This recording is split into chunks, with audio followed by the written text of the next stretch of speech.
A verdade sobre os arquivos de Epstein está vindo à tona. A mídia esquerdista global está em pânico, porque passaram meses difamando Donald Trump sobre essa questão. E agora a CNN está indiretamente pedindo desculpas e implorando clemência a Donald Trump. Provavelmente porque viu o que aconteceu agora com a BBC, que provavelmente será processada em bilhões de dólares. Eu quero mostrar um trechinho de um vídeo da CNN americana, praticamente retirando tudo aquilo que ela acusou Donald Trump de fazer ou de ser em relação ao caso de Jeffrey Epstein. O Epstein mencionou o presidente e a gente quer deixar bem claro que o presidente Trump não recebeu nem enviou nenhuma dessas mensagens que, em sua maioria, foram antes dele virar presidente. Ele nunca foi acusado de nenhum crime relacionado ao Epstein ou a Maxwell. A Casa Branca. É interessante observar que até mesmo esses veículos que sempre foram hostis a Trump, como é o caso da CNN, já começaram a recuar. Depois de anos impulsionando teorias e difamações que associavam Donald Trump a Epstein, o canal se apressou em declarar que não há indícios de nenhuma troca de mensagens, favor ou comportamento suspeito entre os dois. Vamos ver esse vídeo novamente. O Epstein mencionou o presidente e a gente quer deixar bem claro que o presidente Trump não recebeu nem enviou nenhuma dessas mensagens que, em sua maioria, foram antes dele virar presidente. Ele nunca foi acusado de nenhum crime relacionado ao Epstein ou a Maxwell. A Casa Branca. Esse tipo de mudança repetida no tom não acontece por convicção moral, mas por medo de reverberar difamações falsas e acabar enfrentando processos milionários, como é o caso da BBC agora. Quando a própria mídia começa a se corrigir por precaução, é sinal de que a mentira chegou ao limite. É quase irônico. Para tentar salvar sua própria reputação, esses veículos agora precisam admitir aquilo que sempre se recusaram a enxergar: a total inocência de Donald Trump nesse caso. É um movimento de autodefesa que chega tarde demais, pois o estrago na credibilidade já foi feito. E eu não acredito que Donald Trump vai deixar isso passar. Muito provavelmente a CNN irá responder. O público não esquece os meses, ou melhor, anos de perseguição midiática. E aos poucos começa a perceber que a chamada resistência moral contra Trump nada mais era do que uma estratégia orquestrada de manipulação. Mais uma besteira. Veja, todo mundo sabe que o Partido Democrata e os odiadores de Trump querem ligar Trump a Epstein. É o que eles sabem. E este é o argumento que foi feito, que não podemos simplesmente lançar todos os arquivos de Epstein, ou o que quer que sejam, ao público sem revisão. Isto é totalmente sem revisão. Então hoje a Casa Branca disse: veja, o que este congressista democrata está fazendo, nós já dissemos. Esta é uma mulher que escreveu um livro, Virginia Giuffre, que abertamente disse: eu não tenho nada a ver com Donald Trump. Agora, você não vai ouvir isso na reportagem na televisão americana de esquerda. Você não vai ouvir isso. Isso é uma tentativa de difamar Trump e todos os princípios acima. Michael Wolff, sua vida inteira é dedicada a prejudicar o presidente e sua família, sua vida inteira. Nada foi revisado, é tudo boato. E então eu, como jornalista, estou olhando para isso. Isso é uma história? Isso é uma história? Já foi negado por esta mulher que ela teve algo a ver com Trump oficialmente. Ela escreveu um livro. E o ponto é que o Departamento de Justiça sob Biden tem 4 anos para eliminar qualquer uma dessas coisas. E eles não fizeram, porque não há nada nisso.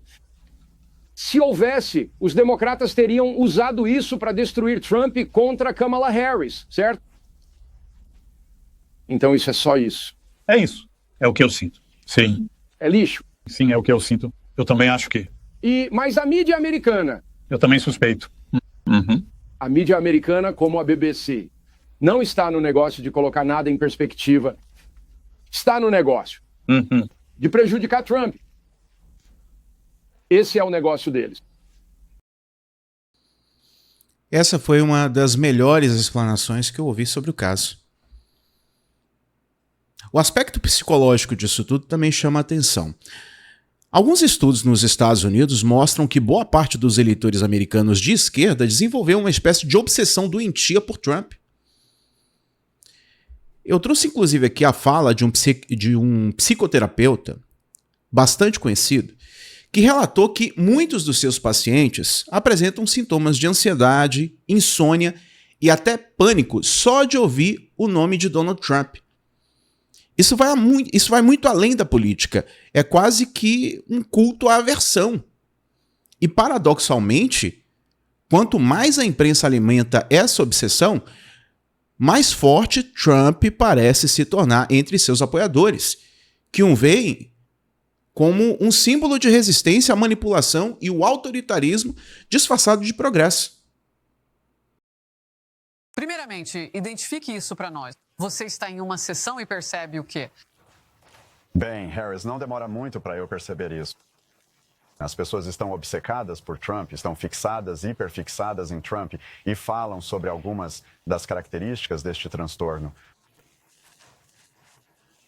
Ou eles não conseguem dormir, se sentem traumatizados pelo Sr. Trump, ou eles se sentem inquietos. Eu tive uma paciente que disse que não conseguia aproveitar uma férias porque sempre que via Trump nas notícias ou no dispositivo dela, ela se sentia provocada. Então, isso é uma patologia profunda e eu iria até dizer que é a patologia definidora do nosso tempo. Essas pessoas vêm até você por causa das coisas que você descreveu, não conseguem dormir, traumatizadas, talvez depressão. Não quero colocar palavras na sua boca. Mas, a princípio, você está lá para tratar uma doença, um transtorno de algum tipo, e o que você descobre é o gatilho.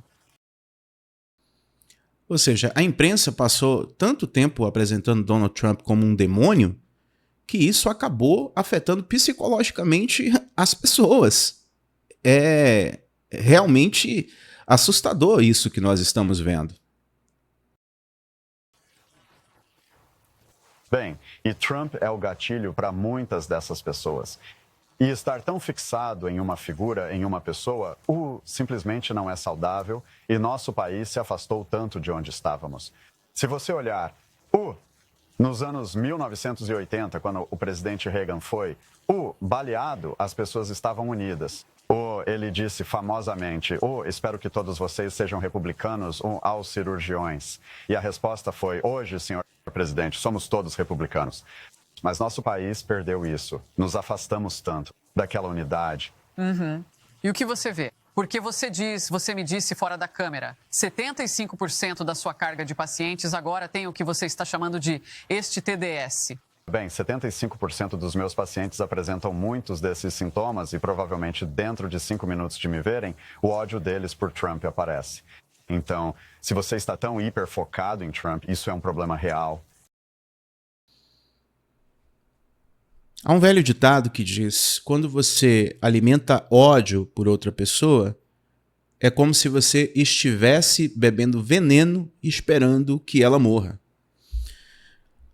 Quando a esquerda norte-americana tenta usar novamente o caso de Epstein como instrumento de ataque político, algo que já foi completamente frustrado, o movimento soa desesperado.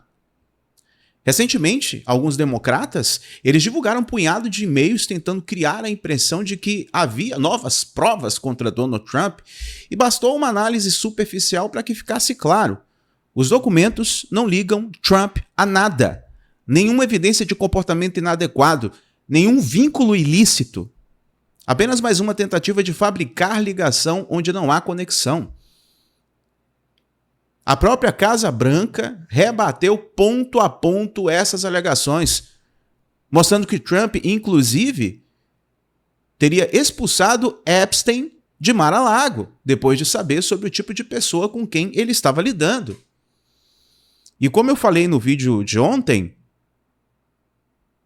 um jornalista acabou de denunciar dizendo que provavelmente a investigação sobre Jeffrey Epstein começou por conta de Donald Trump ainda no ano de 2004. E é aí que o jogo vira. Os republicanos responderam com muita transparência. Liberaram dezenas de milhares de e-mails realmente vinculados à rede de Epstein. E o resultado?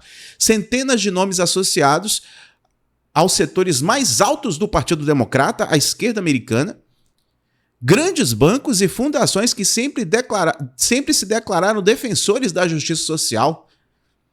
Todos eles estão na lista ali. Tiveram alguma espécie de envolvimento com Epstein. Agora, qual o grau desse envolvimento? Isso está sendo investigado. Trump, por outro lado, não aparece ligado a nada ilícito. Estamos diante de um daqueles momentos em que o tempo revela quem realmente estava dizendo a verdade. Nada disso anula o horror dos crimes cometidos por Epstein, nem o sofrimento das vítimas. O problema é que esses dramas reais foram usados como arma política. A esquerda não estava preocupada com a dor das vítimas, apenas em usar isso como arma política. Da mesma forma como a esquerda em outros lugares. Usam pessoas que morreram, usam pessoas que sofrem com a pobreza, com a discriminação, mas não estão preocupados com essas pessoas. Esses casos servem apenas como arma política. Transformaram o trauma alheio em ferramenta para destruir adversários em vez de buscar justiça genuína. E isso, em qualquer sociedade decente, deveria ser considerado imperdoável. A manipulação emocional das pessoas em torno de causas reais, legítimas, é uma das táticas mais perversas de quem quer o poder a qualquer custo, algo que a esquerda sempre fez. O próprio Trump, após mais essa tentativa de difamação, decidiu agir juridicamente e politicamente. Determinou que o Departamento de Justiça investigasse as verdadeiras conexões de Epstein e não apenas as inventadas. As investigações miram nomes como Bill Clinton, Larry Summers, Reid Hoffman e outros bancos internacionais. Só gente ligada à esquerda. Não é coincidência que muitos desses nomes estejam ligados às mesmas redes de influências globalistas que há anos tentam moldar a política mundial de forma uniforme, enfraquecendo soberanias e impondo suas agendas. O que parece estar em jogo aqui é mais do que a reputação de um presidente. É a batalha pelo controle da narrativa global. Trump se tornou símbolo de resistência a essa ordem e é por isso que tentam destruí-lo.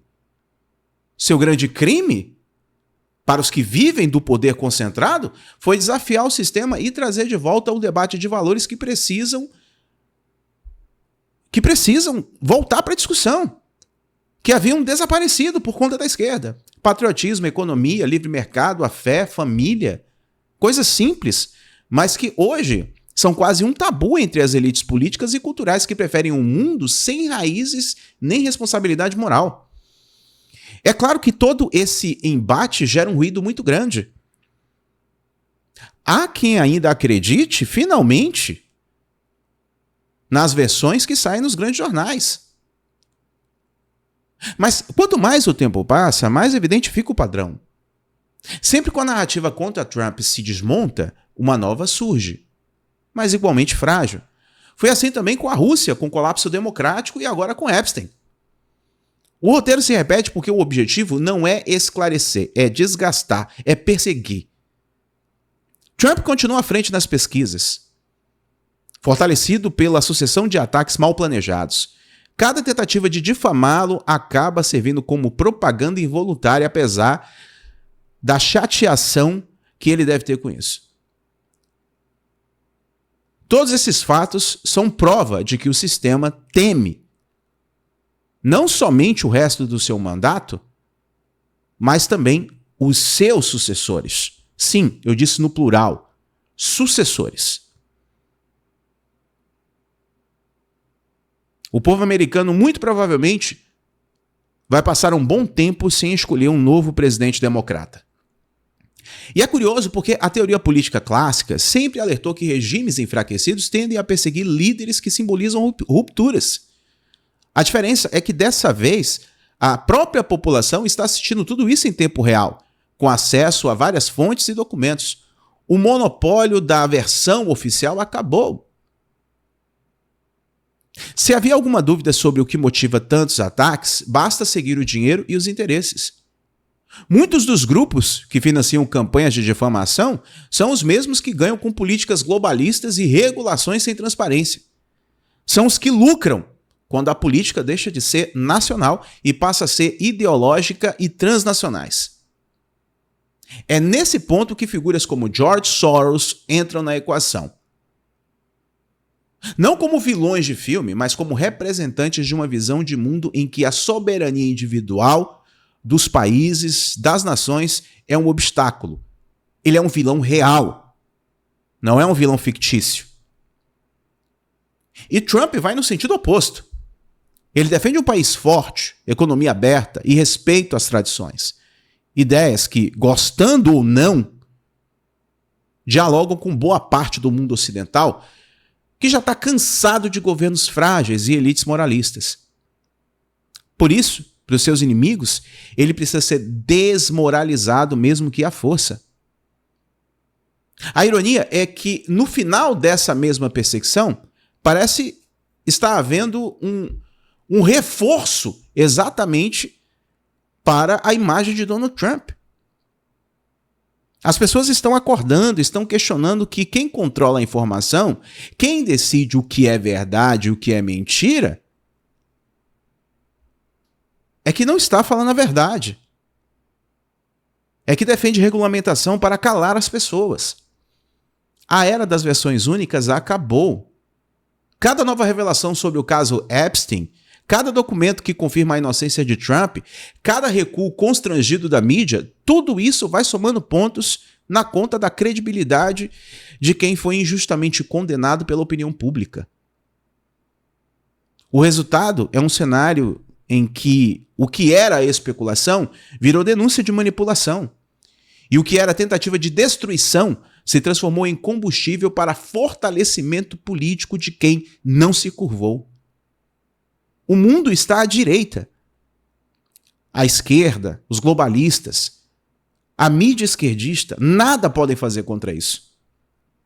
O tempo é implacável com a mentira. E como sempre, quando a poeira baixar, restará a verdade para contar história. E quem deve, vai pagar. Agora eu quero saber sua opinião sobre isso aí nos comentários. Gostou do conteúdo? Se inscreva, ative o sino, deixe o comentário para ajudar no engajamento. Se achou o vídeo relevante, por favor, compartilhe com seus amigos. Obrigado.